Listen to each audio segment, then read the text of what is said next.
Just tell them you fell off your bike, my mother hissed, ripping my arm as we sat in the emergency room waiting area. I was 16, cradling my dislocated shoulder, trying to hold back tears while my brother Marcus sat smugly beside her, not a trace of remorse on his face.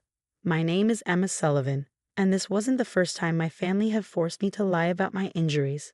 Marcus, 2 years older than me, had been getting increasingly violent since our father's death 3 years ago. My mother called it acting out, but I called it what it was: abuse. Mrs. Sullivan, a nurse called out, clipboard in hand. We're ready for Emma. I stood up, wincing at the pain shooting through my shoulder. Before I could take a step, my mother's hand tightened around my wrist. Remember, she whispered, it was an accident. We don't want Marcus's future ruined over a silly mishap. Marcus's future. That's all that ever mattered in our house since Dad died. Marcus's grades, Marcus's football scholarship prospects, Marcus's reputation. Nobody seemed concerned about my future, my safety, or my constant trips to different emergency rooms across town. The nurse led us to an examination room, frowning as she took in my appearance. Can you tell me what happened? She asked, her kind eyes meeting mine. I opened my mouth, but my mother jumped in. She fell off her bike, she said quickly. Emma's always been clumsy, hasn't she, sweetie? I nodded mechanically, the rehearsed lie tasting bitter in my mouth.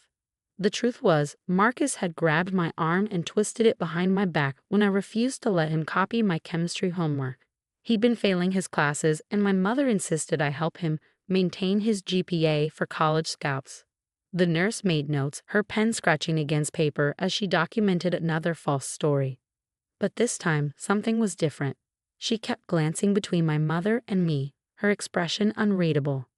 Emma, could you come with me for some x-rays? She asked. Standard procedure. Mom, you and she paused, looking at Marcus. Your brother can wait here. My mother started to protest, but the nurse was firm. Hospital policy, she said simply. Once we were alone in the x-ray room, the nurse, her name tag read Sarah, closed the door and turned to me. This isn't your first shoulder injury, is it? She asked quietly. I froze. We usually went to different hospitals to avoid questions, but something about her tone made me think she knew more than she was letting on. I've seen your records, she continued. Different hospitals, similar injuries always explained away as accidents. Emma, we have a new system now. All hospital records in the state are connected. Dr. Anderson, our orthopedic specialist, noticed the pattern. My heart started racing. For years, I've been carrying this secret, protecting Marcus because my mother convinced me it would destroy our family if anyone knew the truth. But here was someone who had already pieced it together. I started, but the words caught in my throat. Sarah placed a gentle hand on my uninjured shoulder. You don't have to say anything right now, but Dr. Anderson would like to review your case, your complete case. And Emma? She waited until I met her eyes. We can help you. You don't have to keep covering for him. Tears I'd been holding back for years threatened to spill. My mom, I whispered, she'll never forgive me. Your mother's job is to protect you, Sarah said firmly. If she's not doing that, then we need to make sure someone does. As Sarah took the x-rays, my mind raced.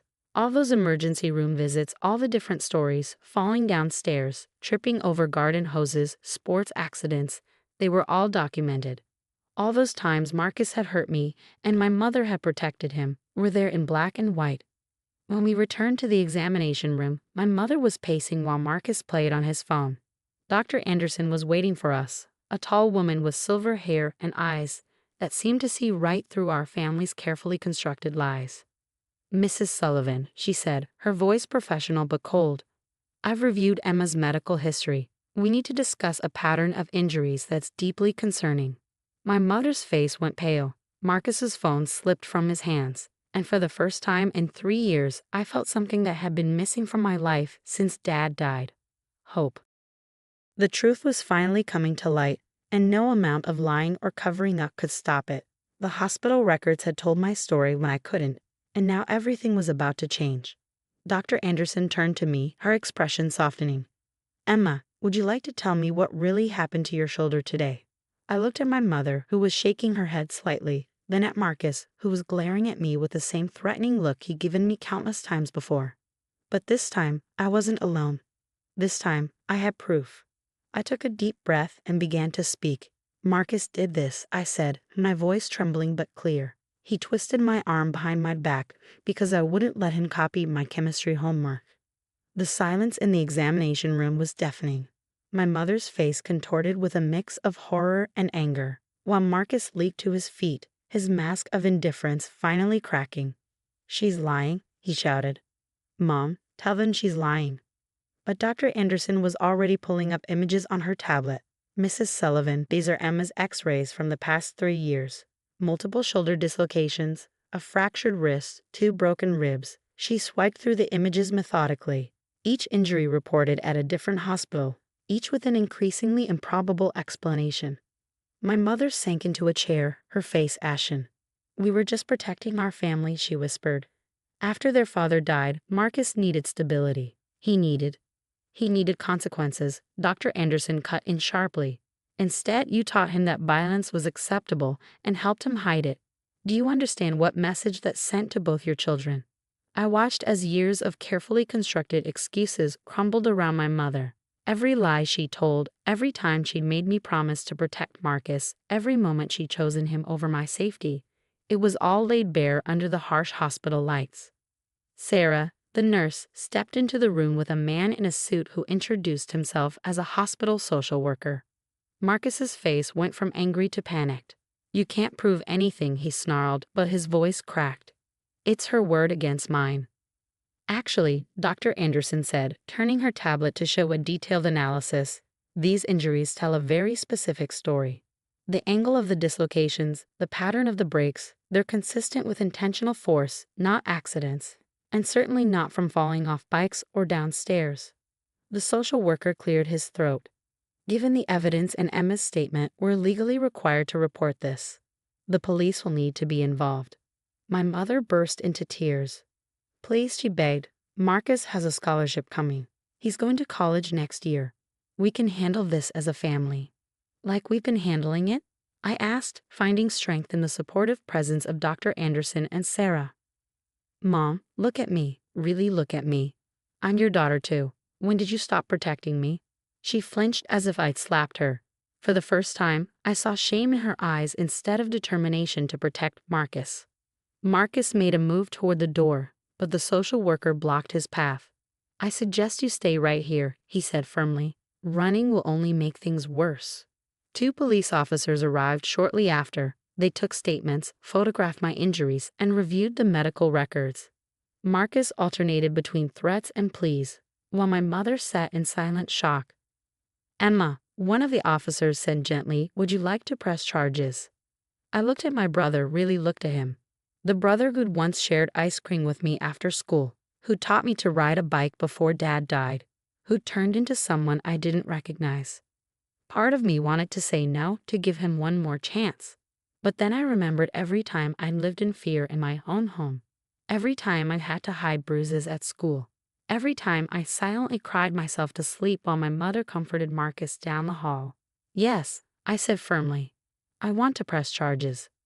Marcus lunged at me, his face contorted with rage, but the officers quickly restrained him. As they led him away in handcuffs, he shouted, "You've ruined everything. Mom, do something." But my mother didn't move. She sat there, tears streaming down her face, as the reality of what she'd enabled finally hit her. Dr. Anderson placed a hand on my uninjured shoulder. "You did the right thing," she said softly. "It won't be easy, but you're not alone anymore." The social worker explained that I couldn't go home with my mother that night. Child Protective Services would need to be involved, and temporary arrangements would have to be made. "I have an aunt," I said quietly, "my dad's sister. Mom stopped letting us visit her after he died. But we'll contact her," the social worker assured me. As they prepared to transfer me to a different hospital for overnight observation, my mother finally spoke. "Emma," she whispered, "I'm so sorry. I thought I was holding our family together, but I was just breaking it more." I looked at her, this woman who had failed me so completely yet was still my mother. "I know," I said simply, "but sorry isn't enough anymore." As I was wheeled out of the examination room, I caught a glimpse of my reflection in a window. For the first time in years, I didn't see a victim staring back at me. I saw someone strong, someone who had finally spoken her truth. The hospital records had given me a voice, but I was the one who finally chose to use it. 6 months after that night in the hospital, I sat in a courtroom watching Marcus plead guilty to assault charges. My Aunt Jessica, who had taken me immediately after that night, squeezed my hand as the judge delivered the sentence. 2 years probation, mandatory counseling, and a restraining order, she announced firmly. Mr. Sullivan, I hope you understand the gravity of your actions and use this opportunity to change your path. Marcus nodded, looking smaller in his suit than I'd ever seen him. The smug brother who terrorized me for years was gone, replaced by someone who finally had to face consequences. My mother sat on the other side of the courtroom. She'd been attending therapy too, trying to understand how she'd failed so badly as a parent. We weren't close anymore. That would take years to rebuild, if ever, but at least she'd stopped making excuses for Marcus. After the hearing, Dr. Anderson, who had testified as an expert witness, approached me. "How's the shoulder?" she asked, her kind eyes scanning my much-improved posture. "Better." I smiled. Physical therapy helped a lot, and I glanced at Aunt Jessica. Living somewhere safe helped more. The past 6 months had been transformative. Aunt Jessica's house became my sanctuary. She helped me apply to colleges, celebrated when I got accepted to my dream school with a full scholarship, and never once made me feel like I had to diminish myself to protect someone else. My mother approached hesitantly, clutching her purse. "Emma," she said softly, "I'd like to help with your college expenses. I know it doesn't make up for anything, but—" "You're right, it doesn't," Aunt Jessica interjected protectively, but I touched her arm.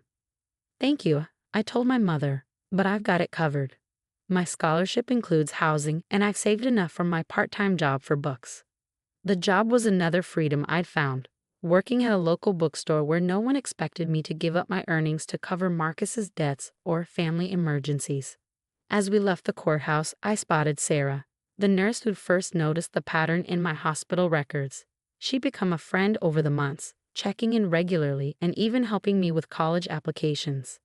"Proud of you, kid," she said, hugging me carefully. "You're going to do amazing things at college." That evening, Aunt Jessica hosted a small celebration dinner, not for the court verdict, but for my scholarship. As we sat around her dining table with Dr. Anderson and Sarah, who'd both become part of my chosen family, I felt overwhelmed with gratitude. "I want to make a toast," Aunt Jessica announced, raising her glass. "To Emma, who showed us all what real strength looks like. And to medical records," she added with a wink, "which tell the truth even when people won't." We laughed, but she was right. Those hospital records had given me the evidence I needed to break free. They'd proven what I'd been trying to tell people for years. "You know," Dr. Anderson said thoughtfully, "I'm retiring next year. We could use more doctors who understand what abuse looks like from both sides." I smiled, thinking about my pre-med major starting in the fall. "Maybe I'll take your place someday," I said. "Help other people find their voice through medicine." My phone buzzed. A text from my mother. "I know you don't need it, but I'm proud of you. You're stronger than I ever was." I didn't respond immediately. Our relationship was still complicated, a work in progress that might never fully heal. But at least now there was honesty between us. Later that night, as I packed more boxes for college, I found an old family photo. Marcus and me before everything went wrong, before Dad died, before the violence started. I didn't feel sad looking at it anymore. Instead, I felt peaceful. The truth had set me free, but it had done more than that. It had given me a future I never thought possible when I was living in fear. A future where I could help others, where I could thrive instead of just survive. As I placed the photo in a box marked Past, I smiled. The hospital records had told my story, but I was the one writing my future now, and it was going to be brilliant.